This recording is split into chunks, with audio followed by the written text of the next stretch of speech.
विद्यार्थ्यांचं अनेक विद्यार्थ्यांचं स्वप्न आहे की मला BMS ला ऍडमिशन घ्यायचं आहे. माझ्या आलेल्या नीटच्या स्कोरवरून मला BMS ला ऍडमिशन कशा पद्धतीने घेता येईल, मला BHMS ला ऍडमिशन कशा पद्धतीने घेता येईल, मला महाराष्ट्र काउन्सिलिंग मध्ये काय काय ऑप्शन्स आहेत, मला बाहेरच्या राज्यात जावं लागेल का, ऑल इंडिया काउन्सिलिंग असू शकते का, असे असंख्य प्रश्न आहेत. म्हणजे जसं आपण MBBS आणि BDS कोर्सचं सांगितलं तशा पद्धतीने BMS BHMS साठी मला काय करता येईल, असे असंख्य प्रश्न विद्यार्थ्यांच्या मनात आहेत. आणि याची उत्तरे देण्यासाठी नमस्कार, मी ऋषिकेश कुलकर्णी आपल्या सर्वांचं व्हायब्रंट ऍडमिशन गायडन्स या आपल्या युट्यूब चॅनलमध्ये स्वागत करतो. मित्रांनो, आपण नवीन ऍडमिशन सिरीज सुरू केलेली आहे, ते म्हणजे एकच ध्यास विद्यार्थ्यांचा मेडिकल प्रवेश. आता अनेक विद्यार्थी आणि पालक भेटायला येत आहेत. सध्या ऑफिसमध्ये खूप रश आहे, त्यामुळे व्हिडिओ करायला कधी कधी वेळ भेटत नाहीये. परंतु अनेक विद्यार्थी आणि पालकांचे मेसेज येत आहेत, त्याच्यामुळे मी असं ठरवलेलं आहे की डेली एखादा तरी व्हिडिओ विद्यार्थी ह्या ऍडमिशन प्रोसेस कंप्लीट होईपर्यंत विद्यार्थ्यासोबत वेगवेगळी माहिती देण्याचा प्रयत्न करणार आहे. जरी तुमचं आमच्याकडे ऍडमिशन नसेल तरी देखील तुम्हाला ही माहिती ऍडमिशन प्रोसेसला खूप उपयोगी ठरू शकते मित्रांनो. कारण की व्हायब्रंट मध्ये लिमिटेड ऍडमिशन असतात. आपल्या 2 बॅच फुल झालेल्या आहेत, 3ऱ्या बॅचचं ऍडमिशन सुरू झालेलं आहे. त्यामुळे आता आपला पुढे एकच ध्यास आहे, तो म्हणजे विद्यार्थ्यांना मेडिकल प्रवेश. तो असू द्या either in MBBS, BDS, BMS, BHMS, BUMS, physiotherapy, occupational, जे काही असेल ते आपण विद्यार्थ्यांसाठी आता इथून पुढच्या या सिरीजमध्ये, ऍडमिशन सिरीजमध्ये विद्यार्थ्यांना माहिती देण्याचा प्रयत्न करणार आहे. आता बघा कशा पद्धतीनं, आता एखादा विद्यार्थी आहे, त्याला BMS ला ऍडमिशन घ्यायचंय किंवा त्याला BHMS ला ऍडमिशन घ्यायचंय, तर आता मी सांगणाऱ्या या प्रोसेसमधून त्या विद्यार्थ्याला नक्कीच जावं लागणार आहे. आता बघा काय आहे याच्यामध्ये इम्पॉर्टंट, काय आहे महत्वाचं, क्वालिफाईंग क्रायटेरिया अँड इम्पॉर्टन्स. आता एक लक्षात घ्या, जर BAMS, BHMS, BUMS या कुठल्याही कोर्सला तुम्हाला जर ऑल ओव्हर इंडिया कुठेही ऍडमिशन घ्यायचं असेल तर बेसिक पहिली गोष्ट, तुम्ही नीटची एक्झाम देणं गरजेचं आहे. आणि दुसरी महत्वाची गोष्ट काय, तुम्ही नीट क्वालिफाय होणं गरजेचं आहे, तरच तुम्हाला ऍडमिशन मिळत असतं. आता क्वालिफाय होणं गरजेचं म्हणजे काय, तर जनरल ईडब्ल्यूचं 50th पर्सेंटाईल म्हणजे मिनिमम 213 मार्क हे तुम्हाला असणं गरजेचं आहे, म्हणजे आहे. OBC, SC आणि ST मध्ये 40th पर्सेंटाईल म्हणजे मिनिमम 177 मार्क्स जर तुम्हाला असतील तरच तुम्ही या ऍडमिशन प्रोसेसला इलिजिबल आहे. आणि PWD कॅटेगरीज मध्ये 40th आणि 45th म्हणजे जर जनरल कॅटेगरी मधला PWD असेल तर 194 आहे, आणि अदर कॅटेगरी मधला PWD विद्यार्थी असेल तर त्याला 177 मार्क्स आहेत.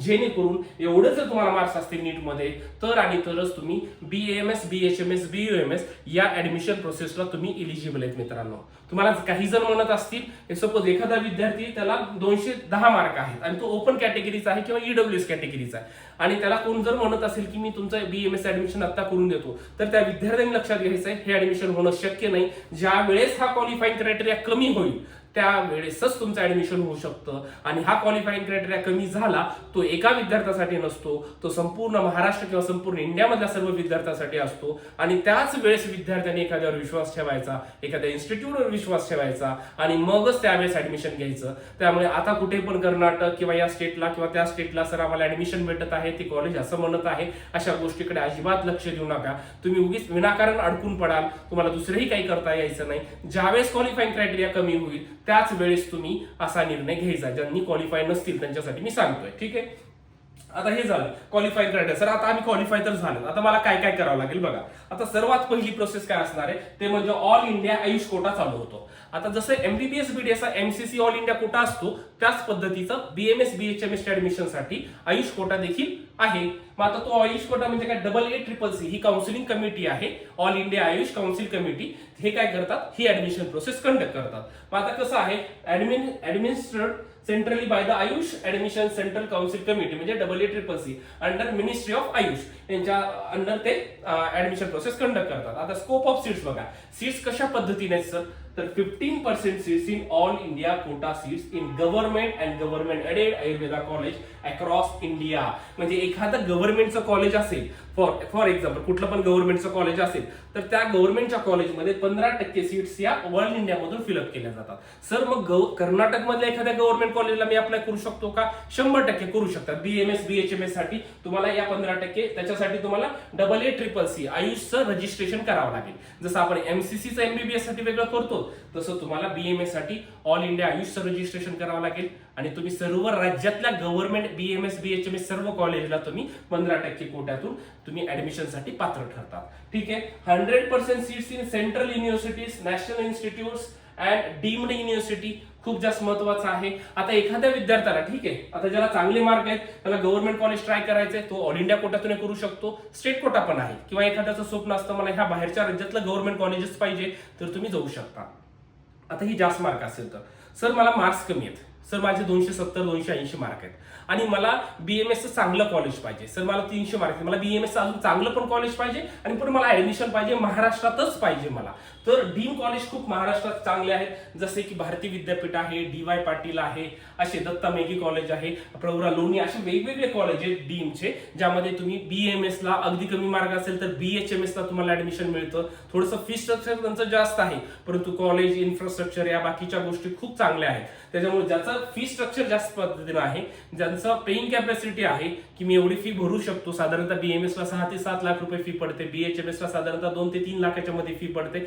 जर तुम्ही एवढी फी भरू शकत असाल या कोर्सेसला आणि तुम्हाला जर नीट मध्ये कमी मार्क्स असतील तर तुम्ही डीम काउन्सिलिंगला ऑल ओव्हर इंडियामध्ये ऍडमिशन घेऊ शकता. जसं कर्नाटकमध्ये KLE आहे, म्हणजे डीमला एकदा रजिस्ट्रेशन केलं की तुम्ही जसं MBBS आपण संपूर्ण इंडियामध्ये ऑप्शन टाकू शकतो, त्याच पद्धतीनं सर्व स्टेटमधल्या डीमचे ऑप्शन्स तुम्ही टाकू शकता, इथे गव्हर्नमेंटचे ऑप्शन टाकू शकता.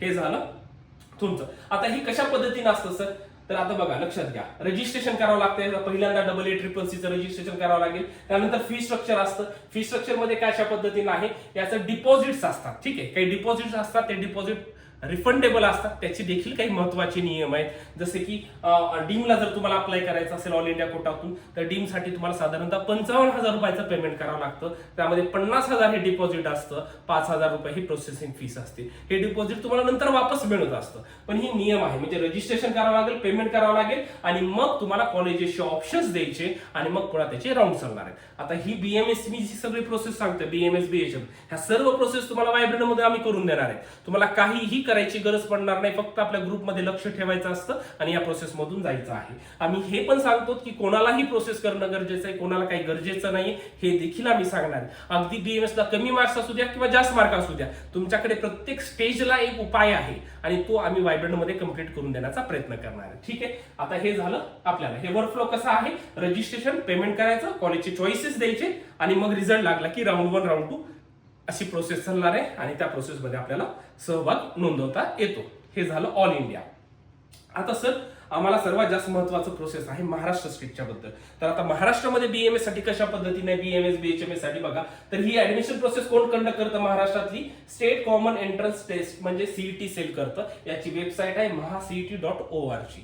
ते ऍडमिशन प्रोसेस AA-CCC करत होतं, आता हे ऍडमिशन प्रोसेस MahaCET करतं. मग याच्यामध्ये आता सीट्स किती आहेत, 85% state quota seats in government and government aided. का बरं 85%, कारण की 15% सीट कुठून भरल्यात महाराष्ट्रातल्या गव्हर्नमेंट कॉलेजच्या ऑल इंडिया कोट्यातून AA-CCC, तिथून 15% सीट भरल्यात. आता आपल्याकडे आहेत 85% सीट्स आणि 100% seats in private unaided Ayurveda colleges across the India. आता बघा 100% सीट्स म्हणजे याच्यामध्ये देखील सेमी गव्हर्नमेंटचा आयुष कोटा असतो, ते देखील मी तुम्हाला सांगतो, कन्फ्युजन होईल तुमचं. परंतु इथे देखील आयुष कोटा सेमी महाराष्ट्रापुरता मर्यादित काय आहे, महाराष्ट्रातल्या सेमी गव्हर्नमेंट कॉलेजला देखील 15% सेमी गव्हर्नमेंटचा जो CET सेल कडूनच एक राऊंड कंडक्ट केला जातो, त्याचं पेमेंट 52,000 रुपये असतं, तो देखील ऑल इंडिया कोटा आहे आणि तिथून 15% सीट ह्या सेमी गव्हर्नमेंटचे फिलअप केल्या जातात आणि रिमेनिंग सर्व जागा ह्या स्टेट काउन्सिलिंग मधून फिलअप केल्या जातात. म्हणजे ज्या विद्यार्थ्याला सेमी गव्हर्नमेंटला ऍडमिशन घ्यायचंय त्याच्याकडे देखील 2 ऑपॉर्च्युनिटी आहेत महाराष्ट्राच्या.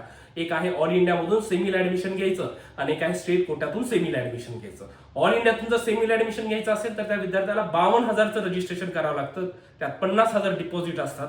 राऊंड 1 ला याचा कोट ऑफ हा बराचसा डाऊन जातो आणि आम्ही ते विद्यार्थ्यांना योग्य वेळी सांगणार आहेत जेणेकरून विद्यार्थ्याला त्याचा बेनिफिट होतो. यामध्ये BMS BHMS या सर्व कोर्सेससाठी आपल्याला करता येतो. ठीक आहे, मग ह्याच्यासाठी काय करावं लागेल आपल्याला, याच्यासाठी देखील महाराष्ट्राचं आधी स्टेटचं रजिस्ट्रेशन करावं लागतं, त्या डॉक्युमेंट अपलोड करावं लागतात. रँक आला की आधी MBBS BD ऑप्शन, मग BMS BHMS ऑप्शन चालणार, मग BMS round 1 round 2 BMS BHMS round 3 अशा पद्धतीने प्रोसेस चालणार आहे. ऑल इंडियाची प्रोसेस झाली, ही महाराष्ट्राची प्रोसेस झाली, ही देखील आपण प्रत्येक विद्यार्थ्याची प्रोसेस करणार आहेत. आता याच्या व्यतिरिक्त एखाद्या विद्यार्थ्याला कमी स्कोर आहे, महाराष्ट्रात ऍडमिशन होत नाही. आता इथे 15% IQ कोटा पण असतो, म्हणजे एखाद्या विद्यार्थ्याला सपोज 240 मार्क आहे आणि मला महाराष्ट्रातच BMS ला ऍडमिशन घ्यायचंय, मला महाराष्ट्रातच BHMS ला ऍडमिशन घ्यायचंय, तर कमी मार्क्स असेल, राऊंड मधून नंबर लागत नसेल, तर अशा विद्यार्थ्याला IQ कोटा पण असतो, म्हणजे ट्युशन फीच्या 3 पट फी भरायला लागते. हे देखील मी तुम्हाला इन डिटेल नंतर सांगतो. म्हणजे कमी मार्क्स असेल, इथे देखील फी जास्त भरायची तयारी असेल, तरी देखील त्या विद्यार्थ्याचं स्वप्न पूर्ण BMS या प्रोसेस मधून होत असतं. आणि तिसरा आहे out of state institutional management quota. बघा आता अदर स्टेट मध्ये काय, Maharashtra students targeting private BMS seats in other state. ठीक आहे, आता याच्यामध्ये जास्त करून कुठे जातात विद्यार्थी, फॉर एक्झाम्पल कर्नाटकामध्ये जातात, UP मध्ये जातात, MP मध्ये जातात. तर सगळ्यात जास्त कर्नाटक मधले कॉलेज खरंच चांगले आहेत, तर तिथे अनेक विद्यार्थी जातात. सध्या कर्नाटक स्टेटचं रजिस्ट्रेशन सुरू आहे. कर्नाटक स्टेटमध्ये देखील आपण BMS ला BHMS ला ऍडमिशन घेऊ शकतो. महाराष्ट्रामध्ये जरी कमी मार्क असतील आणि जास्त फी पडत असेल, तर कर्नाटक हे खूप चांगलं स्टेट आहे की जिथे विद्यार्थ्यांना थोडं कमी फीस मध्ये चांगलं कॉलेज मिळण्याची शक्यता आहे. हॉस्टेल मेस देखील तिथे जास्त महाग नाही आहेत. त्यामुळे कर्नाटक, महाराष्ट्राच्या नंतर कर्नाटक हा विद्यार्थ्यांसाठी खूप चांगला ऑप्शन आहे. त्याचा विद्यार्थ्यांनी पालकांनी विचार करणं गरजेचं आहे. कर्नाटकचे सध्या रजिस्ट्रेशन सुरू आहे, नंतर देखील सुरू होतील, पण आता देखील सुरू आहे. ज्यांना करायचे त्यांनी करू शकतात. तिथे देखील तुम्हाला कमी मार्काला चांगलं कॉलेज मिळतं आणि त्याची प्रोसेस देखील आम्ही सर्व तुमची कंप्लीट करून देत असतो. अशा पद्धतीने या 3 प्रोसेस मधून विद्यार्थ्यांना जावं लागेल. ठीक आहे, इन्स्टिट्यूशनल कोटा तर मी सांगितला, हा मॅनेजमेंट कोटा झाला महाराष्ट्रातला, आणि बाहेरच्या राज्यात देखील विद्यार्थ्यांना जाता येतं. अशा पद्धतीच्या सर्व सीट आहेत. जसं की मी तुम्हाला सांगितलं, ऑल इंडिया आयुषमध्ये AA-CCC करतं. कोण कंडक्ट करतं? Ministry of Ayush.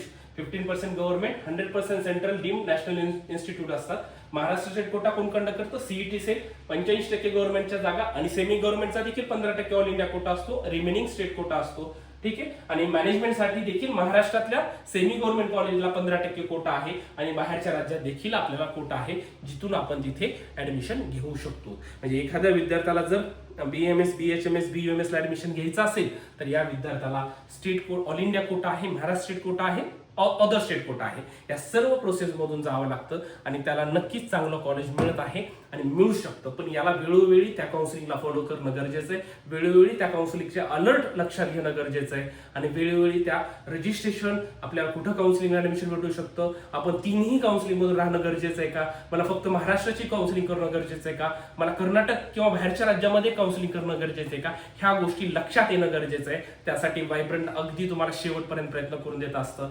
व्हायब्रंट मध्ये तुम्हाला पूर्णपणे या सर्व गोष्टी फ्रॉम MBBS टू फिजिओथेरपी आम्ही सर्व गोष्टी कंप्लीट करून देतो.